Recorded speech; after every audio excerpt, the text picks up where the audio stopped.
شادی میں لڑکی والوں کی بے جا شرائط، بہت امپورٹنٹ سوال ہے، اس کو نوٹ کریں۔ اگر لڑکی اور لڑکے کے والدین شادی پر راضی ہوں لیکن لڑکی کی ماں نے شادی کے لیے شرط رکھی ہو کہ جب تک تم میری بیٹی کے لیے گھر نہیں خرید لیتے اور اس کے نام نہیں کر دیتے تب تک ہم شادی نہیں کریں گے، کیا یہ شرط رکھنا صحیح ہے یا نہیں؟ نیز اگر اس شرط کی وجہ سے شادی میں تاخیر ہو رہی ہو اور لڑکی اور لڑکا اپنی رضامندی سے بغیر مولوی اور بغیر گواہوں کے سچے دل سے خود ہی اللہ کو گواہ بنا کے نکاح کر لیں، کیا وہ نکاح ہو جاتا ہے؟ امت اللہ صاحبہ دبئی سے بالکل بھی نہیں ہوتا نکاح، سچے دل سے نہیں ہوتا نکاح، جھوٹے دل سے ہو لیکن گواہوں کی موجودگی میں وہ ہو جائے گا۔ تو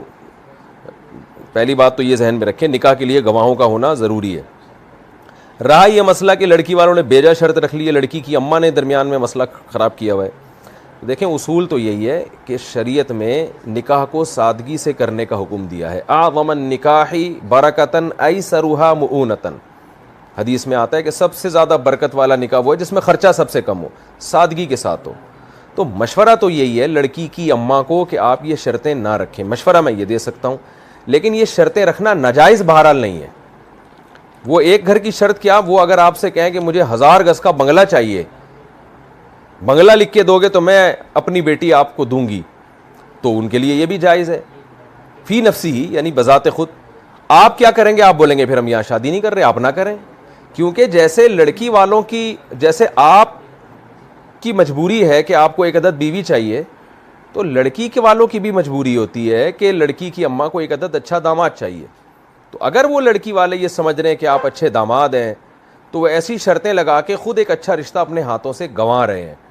تو اگر وہ یہ سمجھتے ہیں کہ نہیں جی یہ رشتہ ہمارے ہاتھ سے جائے گا تو کوئی بات نہیں، ایسے رشتے ہمارے پاس اچھے اچھے لائن لگا کے کھڑے ہوئے ہیں کہ ایک گھر نہیں وہ 2 گھر لکھ کے دے دیں گے، تو پھر ان کو چاہیے کہ وہ آپ کو انکار کر دیں۔ وہ ہر آدمی اپنی بیٹی کے لیے اچھے سے اچھا ہی سوچتا ہے اور اس کو سوچنا چاہیے۔ تو اگر دینداری میں، صحت میں، خاندان میں 8-10 آدمی برابر ہوں، لڑکے برابر ہوں، اور سب کا رشتہ آیا ایک شخص کی بیٹی کی طرف، اور باپ یہ شرط لگائے کہ بھئی سب ایک جیسے ہیں اخلاق میں، عادات میں، قوم میں، خاندان میں، تو میں اس کو اپنی بیٹی دوں گا جو اتنے لاکھ روپے مہر دے گا یا مجھے پراپرٹی لے کے دے گا بیٹی کے لیے، تو یہ بالکل جائز ہے۔ لیکن ناجائز اس وقت ہوگا، ناجائز کا مطلب بیٹی کی زندگی اس وقت تباہ ہوگی کہ جب لڑکی کی اماں کو پتہ ہے کہ یہ اچھا رشتہ ہاتھ سے نکل گیا صرف اس چکر میں کہ میں اس سے مکان مانگ رہی ہوں اور یہ نہیں دے سکتا مکان، تو ہاتھ سے یہ رشتہ نکل جائے گا۔ نتیجہ کیا نکلے گا کہ پھر کوئی دوسرا مکان والا تو مل جائے گا لیکن اچھا بندہ نہیں ملے گا مجھے۔ ہر آدمی جو مکان دے کے بیوی کے نام کر رہا ہو وہ ضروری تو نہیں کہ وہ اچھا انسان بھی ہو۔ تو اس لیے ہم لڑکی کی اماں کو یہ کہیں گے مشورے کے طور پر کہ آپ اس لڑکے کو اگر پسند کرتی ہیں، نیک تمیزدار شریف انسان ہے، اور پھر آپ یہ سمجھتی ہیں کہ اس میں اتنی استطاعت نہیں ہے کہ گھر خرید کے آپ کی بیٹی کے نام کرے، تو آپ اس شرط سے پیچھے ہٹ جائیں، کیونکہ پھر ایسی شرط لگانے میں آپ کی بچی کا بھی نقصان ہے اور وہ بیچارہ لڑکے کا تو خیر آپ ہم اس لڑکے کے نقصان کو نہ دیکھیں، آپ تو اپنا فائدہ دیکھیں نا، تو آپ کی بیٹی کا بھی نقصان ہے، خاص طور پر بچی وہاں شادی بھی کرنا چاہتی ہے تو اس کے جذبات بھی مجروح ہوں گے۔ تو مشورہ ہم اس لڑکی کی اماں کو یہ دے رہے ہیں کہ ایسی شرطیں نہ لگائیں۔ اور ایک اہم بات یہ بھی ہے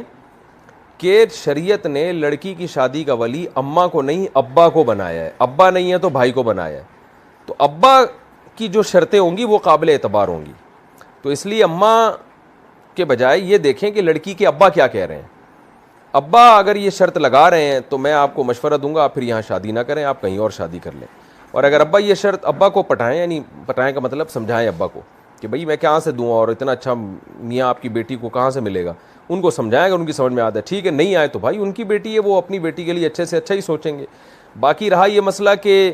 یہ راضی نہیں ہو رہے تو آپ چھپ کے کہیں چھپڑ میں نکاح کر لیں، بغیر گواہوں کے تو نکاح ہوتا نہیں ہے۔ دوسری بات یہ کہ لڑکی کو یہ مشورہ دینا کہ اپنے باپ کی پرمیشن کے بغیر نکاح کرے، یہ بہت خطرناک ہے۔ اس کے بہت سے فقہا تو اس کے قائل ہیں کہ نکاح منعقد ہی نہیں ہوتا، لیکن حنفیہ کے ہاں نکاح منعقد ہوتا ہے چند شرطوں کے ساتھ، لیکن بہرحال حنفیہ بھی اس کو پروموٹ نہیں کرتے، اس کو پسندیدہ نہیں سمجھتے، کیونکہ بہرحال اس میں بڑے نقصانات ہیں۔ لڑکیاں کے جذبات سے لڑکے کھیلتے ہیں، تھوڑے دنوں میں چھوڑ دیتے ہیں ان کو، کیونکہ پیچھے باپ بھائی تو کھڑے ہوئے نہیں ہوتے۔ تو اس لیے میں کبھی یہ کنواری لڑکیوں کو، نوعمر لڑکیوں کو یہ مشورہ کبھی بھی نہیں دیتا کہ اپنے خاندان سے بھاگ کے آپ شادی کریں۔ 99% اس کے نقصانات زیادہ ہیں، شاید ایک آدھ 1% اس میں کوئی فائدہ ہو جائے, لیکن 99% دیکھا گیا کہ اس کے سائیڈ ایفیکٹ زیادہ ہوتے ہیں. تو اس لیے خلاصہ کلام کا یہ نکلا کہ لڑکی کے ابا سے پوچھیں کہ وہ کیا کہہ رہے ہیں, اور اماں اگر خام خواہ میں وہ شرطیں لگا رہی ہیں تو اماں کو میں یہی کہوں گا, لڑکی کی اماں کو, کہ نہ لگائیں, لیکن پھر بھی لگا رہی ہیں تو ہو سکتا ہے کچھ سوچ رہی ہوں, ان کو ڈر ہو, خوف ہو گیا پتہ نہیں یہ بعد میں رکھے گا ان کی رکھے گا. تو جائز ناجائز کا تو فتویٰ کوئی نہیں دے سکتا, یہی دیا جا سکتا ہے کہ اگر لڑکی کی اماں کو لڑکے پر پورا اعتماد ہے تو بھائی یہ شرطیں نہ لگائیں, لیکن اگر اعتماد نہیں ہے, ان کو ڈر ہے کہ پتہ نہیں طلاق نہ دے دے بعد میں, تو پھر شرطیں لگا سکتی ہیں وہ, پھر کوئی حرج نہیں ہے. بعض دفعہ یہ ڈر ہوتا ہے پتہ نہیں چھوڑ دے گا, کون ہے ہم جانتے نہیں ہیں, اجنبی لوگ ہیں, تو ایسی مجبوری میں پھر لڑکی والوں کو گھر لکھوانے پڑتے ہیں, وہ پھر ناجائز ہونے کی کوئی وجہ نہیں. یہ لڑکا تو اپنا ہی سوچے گا نا, لڑکی والوں کو 10 قسم کے خطرات ہوتے ہیں. لڑکا تو کہے گا فری پھوکٹ میں مجھے 4 مل جائیں. مرکز دین و ایمان, مرکز دین و ایمان, مرکز دین و ایمان, مرکز دین و ایمان.